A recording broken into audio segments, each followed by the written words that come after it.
नमस्कार। दबंग आवाज़ न्यूज़ में आपका स्वागत है। एक बहुत ही कम वक्त में वास्तु के क्षेत्र में अपना एक बहुत बड़ा नाम कमा चुके वास्तुशास्त्री राणा सिकंदर जी आज हमारे बीच हैं। आज एक बहुत बड़ा ओकेशन भी है, आज उनका जन्मदिन भी है। नए साल की शुरुआत है। इस नए साल की शुरुआत में हम उन्हें सबसे पहले तो ढेर सारी बधाई देते हैं और हम उनसे ये जानना चाहते हैं कि इतने कम वक्त में देश और विदेश में भी उन्होंने जो अपना नाम कमाया है वास्तु के क्षेत्र में, वो कैसे कमाया है और अब तक के कितने लोग उनके साथ में जुड़ चुके हैं, आइए जानते हैं। नमस्कार जावेद जी, नया साल आपको बहुत बहुत मुबारक हो। आप तो हमारी यात्रा में डे फर्स्ट से साथ में ही हो। सीबीसी न्यूज़ चैनल में भी जावेद जी हमारे साथ में हैं और अब एक नया न्यूज़पेपर लॉन्च करने जा रहे हैं आगे आने वाले समय में। नाम सोचा है दबंग आवाज़, तो दबंग आवाज़ भी अभी जावेद जी संभाल रहे हैं और नाविक भी अभी हैं साथ में हमारे। तो देखिए, मुझे तो एक ही बात समझ में आई जो आज तक मैं समझ पाया हूँ। एक व्यक्ति और उसका काम करने का एक व्यक्तित्व, उसको जब हम वातावरण के साथ सिंक कर देते हैं, जब उसका तालमेल बिठा देते हैं, तो आदमी जादुई हो जाता है। और फिर हमारे वास्तु के जो देवता है, जो वास्तु पुरुष मंडल है, जब उस अंग पे उसको बिठा देते हैं, जैसे माने कोई लिखता है, बहुत अच्छा लेखक होगा, पत्रिकारिता की ही अगर हम बात करें, और वो कोई लिखने वाला व्यक्ति है जो लेखन करता है, अगर उसका एलिमेंट उसके काम के साथ मैच कर रहा है और उसको वास्तु पुरुष में हाथों की दिशा में बिठा दिया जाए, बाजुओं की दिशा में बिठा दिया जाए, तो उसका लेखन में जो मज़ा है वो जादुई हो जाता है। तो बस मैंने तो देखो अपनी ज़िंदगी में एक ही बात समझी, एक व्यक्ति, उसका व्यक्तित्व और उसका वातावरण कैसे बनेगा वही सीखा और वो करते गया। आज जावेद भैया हमें जुड़े वास्तु गुरु जी को जो स्टार्ट किए, लगभग मैंने कमर्शियली स्टार्ट किए 3.5 साल हुए होंगे और 3.5 साल में हम ऑल ओवर वर्ल्ड में काम करने लग गए। ये सोच मेरे दिमाग में विकसित होते होते, समझते मैंने अपनी ज़िंदगी के 2-2.5 साल और दिए, तो लगभग आज 6-7 साल के अंदर वास्तु गुरु जी एक नाम ही एक अच्छा मुकाम हासिल कर लिया। ऑल ओवर इंडिया हम प्रोजेक्ट बेच रहे हैं, ऑल ओवर वर्ल्ड हम कंसल्टेशन दे रहे हैं, इवन वर्ल्ड में भी हम अपने वास्तु से रिलेटेड प्रोजेक्ट्स को बेच रहे हैं। वास्तु के क्षेत्र में जो लोग और भी लोग जो काम कर रहे हैं, वो वास्तु में ये बताते हैं कि ये दीवार तोड़ दी जाए, यहाँ दरवाज़ा बना दिया जाए।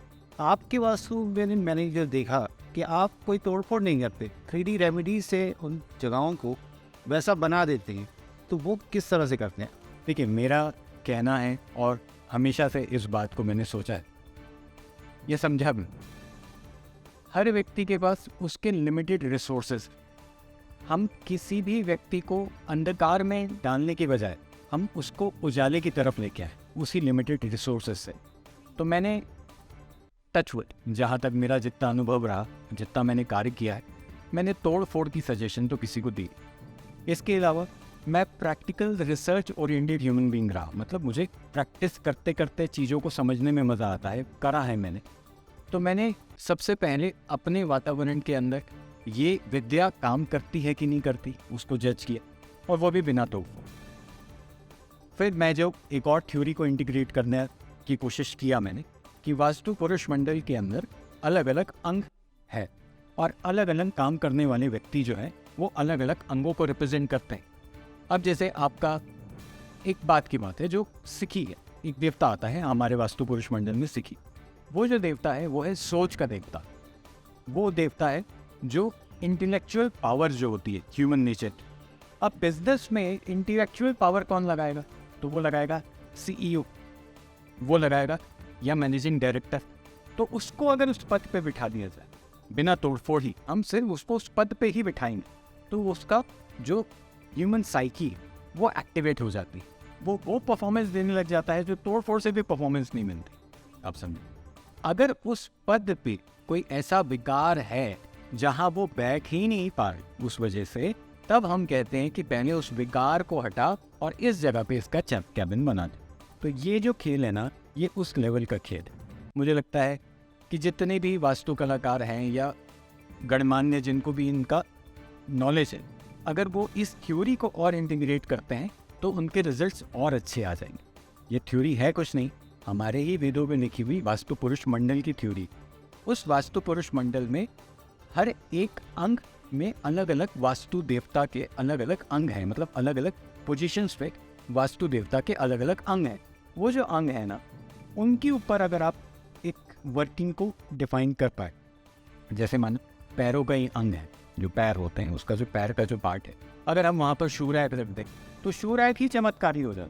अब वो शूरायक चमत्कारी कैसे होगा, कोई व्यक्ति बोले तो भैया पैरों में जूते सहायक बनते हैं और पैरों की अड़चनों को वो खत्म कर देते हैं, मतलब रुकावटों को वो खत्म कर देते हैं। अब शूरायक ही किसी गलत स्थान पे पड़ा है, वास्तु पुरुष की किसी गलत अंग में पड़े तो हर एक कार्य रुकावट भरा हो जाएगा।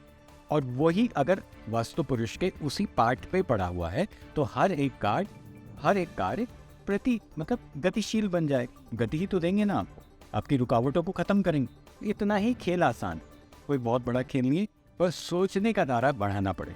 अब नॉर्थ साउथ ईस्ट वेस्ट से बाहर निकल के वास्तु पुरुष के अंदर जाना पड़ेगा, देवताओं की वर्किंग को समझना पड़ेगा और एक व्यक्ति की वर्किंग को समझना पड़ेगा, क्योंकि उसके बिना नहीं।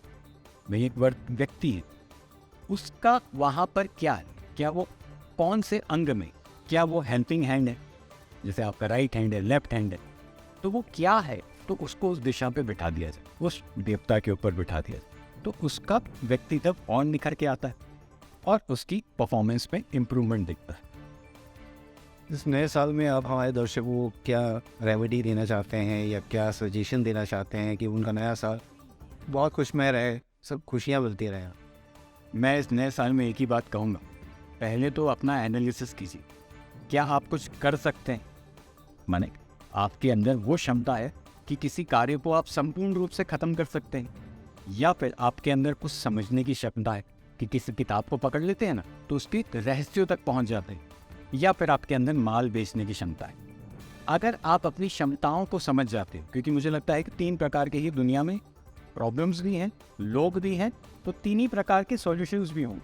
भाई कोई व्यक्ति जो कर सकता है ना, वो कौन है, वो इंडस्ट्रियलिस्ट है, वो फैक्ट्री ओनर है, वो किसी निर्माण कार्य को पूर्ण कर सकता है, तो मानिए ठेकेदार भी वही जो कर सकता है।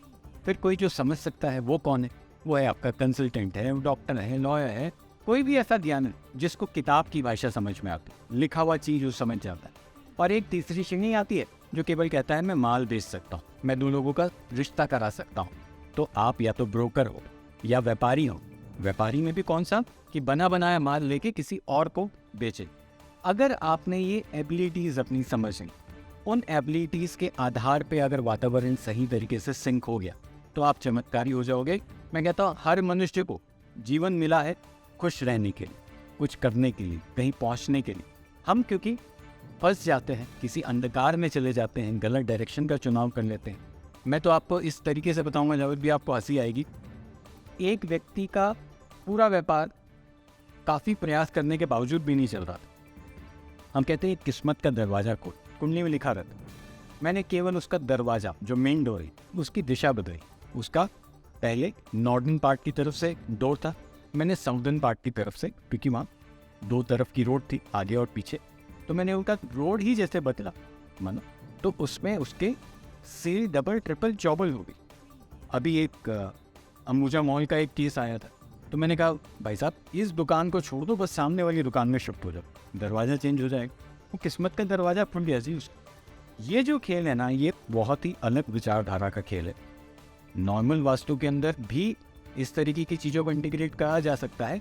मैं कहता हूँ और आधुनिक वास्तु में आ जाए, जिसमें ऑटोकैड के मैप्स, दिशा कैसे लेनी है, कैसे एक व्यक्ति के स्वभाव को समझना है, कैसे उसके स्वभाव के हिसाब से उसकी पूरी प्रोग्रामिंग करनी है जो उसकी कुंडली में लिखी है। अगर इस लेवल पे आ जाते हो तो आगे फ्यूचर बहुत ब्राइट। मुझे लगता है जैसे मोदी जी के आने के बाद इंडिया एक ग्रोइंग कंट्रीज़ में आ गया, डेवलपिंग कंट्रीज़ में आ गया, तो क्यों हम नहीं चेंज हो रहे? हम क्यों आज भी, जब चमर से हवा किया जाता था, भाई आज तो एसी आ गया, एसी के बाद अब बहुत सारी नई नई चीज़ें आते जा रही हवा में, तो आज भी हम चमर हिला रहे, मतलब आज भी हम पंखा नहीं हिला रहे, आज भी वो चमड़े का कपड़ा जो है उससे एक आदमी को पकड़ के बोल रहे हैं कि तू हवा कर। तो आधुनिक वास्तु जो है वो पूरा ही डिफरेंट है, और जो किताबों में लिखा वास्तु है वो आज भी चमर वाला वास्तु है, वो चमड़े के पंखों वाला वास्तु है। जबकि आप देखें आधुनिकीकरण होने के बाद लोहे के पंखे, लोग ये पंखों से एसी तक पहुंच गए। पर आज भी हमारा वास्तु कलाकार जो है वो आज भी वो चमक को हिलाने की कोशिश कर रहा है, जो कि प्रैक्टिकली होता ही नहीं। समझ पा रहे हैं जी। तो ये थे आज हमारे बीच वास्तु गुरु जी राणा सिकंदर जी। इन्होंने बहुत कुछ हमें ऐसी ऐसी चीज़ें बताई हैं जिसको आजमा के हम अपनी ज़िंदगी को बहुत कम खर्चे में एक खुशहाल ज़िंदगी बना सकते हैं। धन्यवाद।